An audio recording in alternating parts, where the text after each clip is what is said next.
Hello दोस्तों, क्या हाल चाल। आई होप आप सब अच्छे होंगे। ये वीडियो उन सभी बच्चों के लिए है जिनका सितंबर 24 में सीए इंटरमीडिएट का अटेम्प्ट है। अगर आपका सितंबर 24 में अटेम्प्ट है तो प्लीज प्लीज प्लीज वीडियो को पूरा देखना। देखिए, सीधा सीधा डायरेक्ट पॉइंट पे आता हूं कि सर अभी सितंबर में ज्यादा टाइम बचा नहीं है, बट मेरे क्लासेस अकाउंट्स के खत्म नहीं हुए हैं। एडवांस अकाउंट्स को लेकर मैं चीजें बताने वाला हूं। कुछ दिनों से मुझे कुछ मैसेजेस पे बच्चे ये बोल रहे हैं कि सर एडवांस अकाउंट्स का हमने कोई फास्ट ट्रैक बैच परचेज किया है, हमने आपका ही हमने एग्जाम ओरिएंटेड बैच परचेज किया है। क्योंकि मेरा रेगुलरली यूट्यूब पे अभ्यास बैच चल रहा है, तो अभ्यास बैच के थ्रू ना मेरे साथ बहुत सारे बच्चे कनेक्टेड है जिन्होंने मेरे से कोई लेक्चर्स परचेज नहीं किए, पर उनको वो कनेक्टेड है। तो वो भी मुझे मैसेजेस कर रहे हैं कि सर ना हमारे ना लेक्चर्स ही कंप्लीट नहीं हुए, हमने कोई फास्ट ट्रैक लेक्चर्स लिए थे, कोई रेगुलर लेक्चर्स लिए थे, कुछ बच्चों ने हमारे एग्जाम ओरिएंटेड बैचेस के लेक्चर्स लिए थे। सर ये बता दो कि अब क्या करना है, लास्ट रिजॉर्ट क्या है। बिकॉज लेक्चर्स तो खत्म पूरे तो नहीं हो पाएंगे, और अगर पूरे खत्म करने गए तो बाकी सारे सब्जेक्ट्स नहीं हो पाएंगे। तो सर कोई शॉर्टकट बताओ, प्रायोरिटी टॉपिक्स बता दो। सर कौन से टॉपिक्स आप exam oriented batches fast track batches से कर लें, और कौन से टॉपिक आपके अभ्यास बैच से भी कर ले तो चलेगा। देखो, अगर तुम इस दुविधा में हो तो ये वीडियो सुन लो। अगर तुम इस दुविधा में नहीं हो तो भले अभी ये वीडियो को बंद कर दो, तुम्हारे लिए वीडियो नहीं है।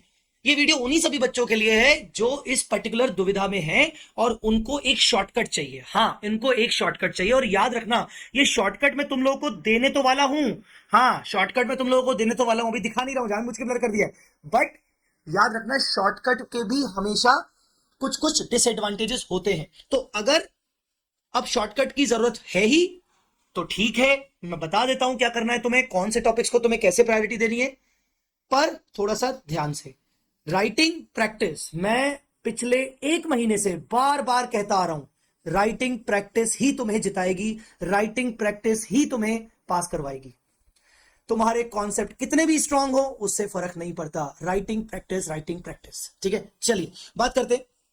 बच्चों, आपने या तो मेरा एग्जाम ओरिएंटेड कोर्स लिया है या तो आपने कोई भी फास्ट ट्रैक बैच लिया है। आपके लेक्चर्स चल रहे हैं और अब आपको समझ में आ गया कि आपके लेक्चर्स पूरे कंप्लीट नहीं होने वाले हैं। कौन से ऐसे टॉपिक्स हैं जो आप अपने लेक्चर से ही प्रायोरिटी में देखोगे, तो ये वाले आपके प्रायोरिटी टॉपिक्स हैं। You can consider this as ABC analysis, but मैं इसको एबीसी एनालिसिस से थोड़ा सा आगे बढ़ के देख रहा हूं। ये कंप्लीटली एक एबीसी एनालिसिस नहीं है, बिकॉज क्या होता है ना, इंस्टीट्यूट का भरोसा नहीं है। मैं जिस चीज को सी में रखूंगा वो कल को ए कैटेगरी में डाल देगा। सो ये वाले टॉपिक्स तुम अपने पेड बैच से करो, चाहे तुमने वो पेड बैच मेरा लिया हो चाहे किसी और का लिया है। Financial statement, consolidation, amalgamation, cash flow और ये वाले सारे एएस स्क्रीनशॉट ले लेना। मेरे पास टाइम नहीं है कि मैं इसको वीडियो के डिस्क्रिप्शन में ये सारी चीजें डाल पाऊं। इनका वेटेज लगभग लगभग 55 से 60 मार्क्स का होता है। तो जो भी तुम्हारे पास पेड बैच है, मैं अज्यूम कर रहा हूं कि एग्जाम ओरिएंटेड बैच या तो मेरा होगा या तो किसी और फैकल्टी का फास्ट ट्रैक बैच होगा या एग्जाम ओरिएंटेड बैच होगा। तुम इन टॉपिक्स को अपने पेड लेक्चर से देखो, क्योंकि ये ए कैटेगरी के साथ साथ बहुत इंपॉर्टेंट है, स्कोरिंग है, and they require good practice. Good practice के बाद ही तुम कोई नया क्वेश्चन कर पाओगे एग्जाम में, नहीं तो नहीं कर पाओगे।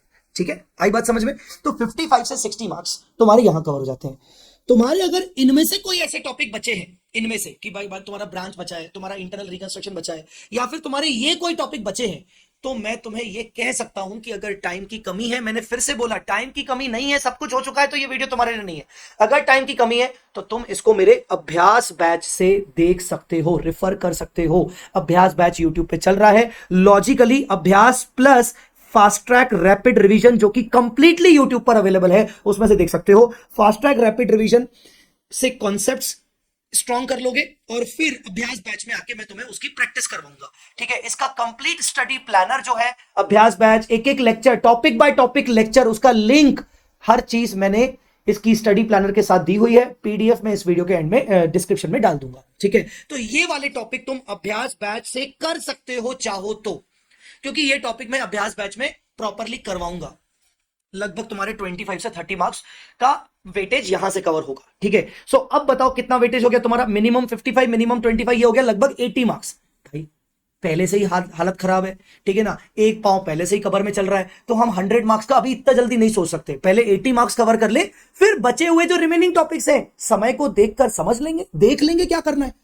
देखो, ये तो एक्सेप्ट करना पड़ेगा कि अभी हालत खराब है, हालत टाइट है, तो हालत टाइट है तो फिर इस सीक्वेंस में चलो, पहले ये खत्म करो, फिर ये खत्म करो, फिर जो रिमेनिंग टॉपिक बच गए उसका कुछ ना कुछ तो कर ही लेंगे।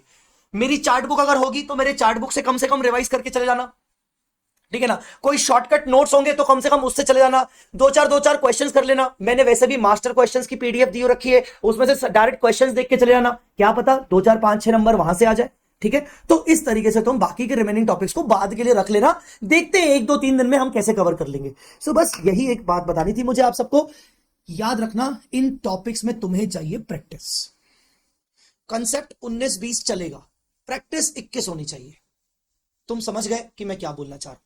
ज्यादा प्रैक्टिस से तुम्हारे कंसेप्ट अपने आप स्ट्रांग होंगे, बस इतनी बात को समझो। तो ये वीडियो शायद कुछ बच्चों के लिए बहुत हेल्पफुल हो जाए। अगर हाँ तो वीडियो को लाइक करना मत भूलना। चैनल को अगर अभी तक सब्सक्राइब नहीं किया है तो अभी सब्सक्राइब कर लो, क्योंकि हमारे चैनल के अंदर बहुत सारा कंटेंट तुम्हारे काम का है और काम का और आने वाला है। Thank you so much guys, bye bye, take care, जय माता दी, लव यू ऑल।